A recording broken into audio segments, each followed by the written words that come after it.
नमस्कार, मैं लखन सालवी और आप देख रहे हैं डेली राजस्थान। डेली राजस्थान के इस एपिसोड में हम आपको दे रहे हैं एक बुरी खबर। गोगुंदा के पूर्व प्रधान देवीलाल मेहता जो है आज उनका स्वर्गवास हो गया है। पूर्व स्वतंत्रता सेनानी थे और अपने जीवन के शुरुआती दिनों में उन्होंने गोगुंदा के लिए काफी काम किए थे। उनके परिवार को हम जो है सांत्वना भेजते हैं, साथ ही देवीलाल जी की अंत्येष्टि पर उनको हार्दिक श्रद्धांजलि अर्पित करते हैं डेली राजस्थान परिवार की ओर से। साथ ही आज इस मौके पर देवीलाल जी को याद करते हैं, क्योंकि मैं पर्सनली उनसे जुड़ा हुआ था। गोगुंदा के सोहनजी कोठारी जो कवि है, देवीलाल जी उनके मित्र हुआ करते थे और जब कभी मैं गोगुंदा में प्रताप चौक पर जाता हूँ तो बुजुर्गों के साथ जब बैठते हैं तो वो कहीं कहीं देवीलाल जी का जिक्र किया करते थे। और सोहनजी कोठारी ने पहली बार जो मुझे देवीलाल जी के बारे में विस्तार से बताया था प्रताप चौक में, उसके बाद आज हमारे साथ में इस कार्यक्रम में है पूर्व सरपंच करण सिंह जी झाला। करण सिंह जी को इतिहास का काफी शौक है और वो इनके इंटरेस्ट का सब्जेक्ट है ये, और पुरानी चीजों को खोद खोद कर निकाल कर उनके बारे में जानना समझना और उस जान समझ के उस समझ के साथ आगे बढ़ना करण सिंह जी का जो है इनकी हॉबी में है। तो आपने भी कई बार देवीलाल जी का जिक्र किया था बातों बातों में कहीं, और पहले जब दैनिक भास्कर के 15 अगस्त और 26 जनवरी के अंक मैंने कभी निकाले थे तो उनमें भी जो है जिक्र किया था देवीलाल जी का कि गोगुंदा पंचायत समिति कब बनी, कौन पहले सरपंच थे, कौन प्रधान थे, तो उनमें भी कहीं कहीं उनका उल्लेख आया था। आज जब देवीलाल जी हमारे बीच नहीं है, मैं यहाँ पर उनसे माफी भी मांगना चाहूंगा कि देवीलाल जी ने कई मर्तबा मुझे कॉल किया कि मैं उनसे मिलूं। वो हर बार मुझसे कहा करते थे कि वो चलने फिरने में असक्षम है, बहुत ज्यादा यात्रा नहीं कर पाते हैं, ऐसे में मैं उनके पास सूरत जाऊं। और वो तो यहाँ तक कहते थे कि मैं आपके लिए गाड़ी भेज दूं, आप यहाँ आइए। और उनका और कोई मकसद नहीं था, वो चाहते थे कि बातें करें हम बैठ के, और इसी सिलसिले में कई बार फोन पे भी लंबी बातें हुई। और ये कोरोना महामारी नहीं होती तो शायद मैं अप्रैल तक उनके पास जाता, लेकिन बहुत खेद है, पीड़ा के साथ कहना पड़ रहा है कि मैं देवीलाल जी से व्यक्तिगत रूप से नहीं मिल पाया। इसके लिए मैं उनसे माफी चाहूंगा।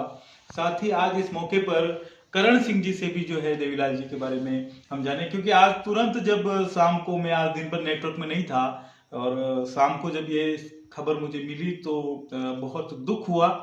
और सोहन जी के साथ मैं मिल के बात करना चाह रहा था, लेकिन कहीं वो ज्यादा, क्योंकि उनकी थोड़ी ज्यादा आत्मीयता है तो वो उनसे बात करना मुझे ठीक नहीं लगा।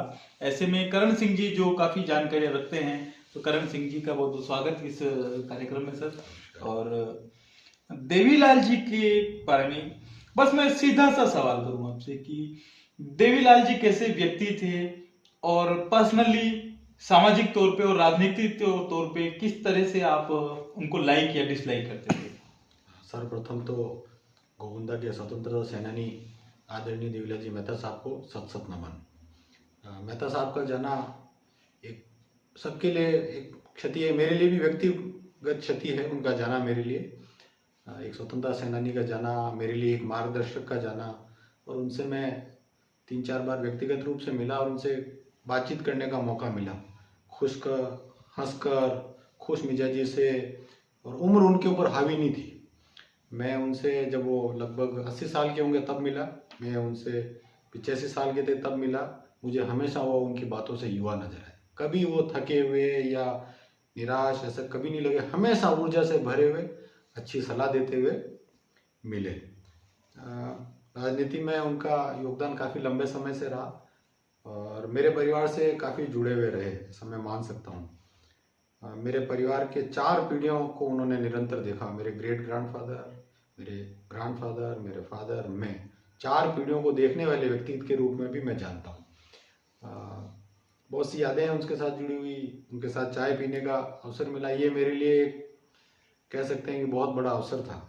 उनसे मैंने कई व्यक्तिगत सवाल पूछे, जिसमें एक रोचक सवाल ये भी, क्या आप महात्मा गांधी से मिले, क्या आपने जवाहरलाल नेहरू को देखा? ये मेरे युवा मन के सवाल थे और ऐसे सवालों के जवाब उन्हें बड़े अच्छे से दिए और मुझे अच्छा लगा कि मैं उस व्यक्ति से मिल पा रहा हूँ जो जवाहरलाल नेहरू से मिलकर आया हो, महात्मा गांधी को जिन्होंने देखा हो। ये कितनी बड़ी बात है कि अपन उन व्यक्तियों से मिले जिन्होंने भारत की स्वतंत्र आंदोलन में इतना बड़ा योगदान दिया हो, उनसे वो व्यक्ति जुड़ा हुआ हो। स्वतंत्रता सेनानी तो थे ही, पर उन लोगों से भी मिलना प्रजामंडल के कार्यकर्ता के रूप में भी। और अभी एक आपकी बात मैंने एक नोट करी और बड़ी मजेदार बात है, उसको मैं पूरा करूंगा कि आपने बताया कि प्रताप चौक में सोहनलाल जी कोठारी, तो इस प्रताप चौक का नाम पहले प्रताप चौक के अंदर एक धार्मिक देवता की मूर्ति थी, कुछ समय पहले तक थी, 30-40 साल पहले। पर इस प्रताप चौक का नाम पहले एक धार्मिक देवता के नाम पे था, जो देवीलाल जी मेहता साहब और इन लोगों ने प्रताप चौक के अंदर एक मीटिंग कराई थी स्वतंत्रता आंदोलन को लेकर, शायद 1943 के लगभग। तब इस चौक का नाम उन धार्मिक देवता के स्थान पर प्रताप चौक रखा गया था। तो कर्ण सिंह जी जाला साहब को आपको बहुत बहुत धन्यवाद सर। आपने बहुत ही रोचक और नई जानकारियाँ देवीलाल जी मेहता साहब से जुड़ी हुई आपने बताई। मैं इसलिए भी ये वीडियो कर रहा हूँ, ये एपिसोड कर रहे हैं कि कई लोग आज दिन में जो बात कर रहे थे तो कि देवीलाल जी पालीवाल ब्राह्मण थे और वो नांदेशमा के थे। कोई लोग कहाँ की बातें करते हैं, क्योंकि पालीवाल समाज में भी जो है मेहता गोत्र होती है और जैन समाज में भी मेहता होते हैं। तो ये ओसवाल जैन थे, पर कई लोग जो है नहीं जानते हैं, तो वो मेहता पालीवाल मेहता के रूप में चर्चाएं कर रहे थे। तो मुझे लगा कि कहीं न कहीं पुरानी बातें और देवीलाल जी मेहता से जुड़ी हुई जो जानकारियां हैं उनको जनता तक सही सही चीज़ें पहुंचाई जाए। धन्यवाद आपको। नमन पुनः।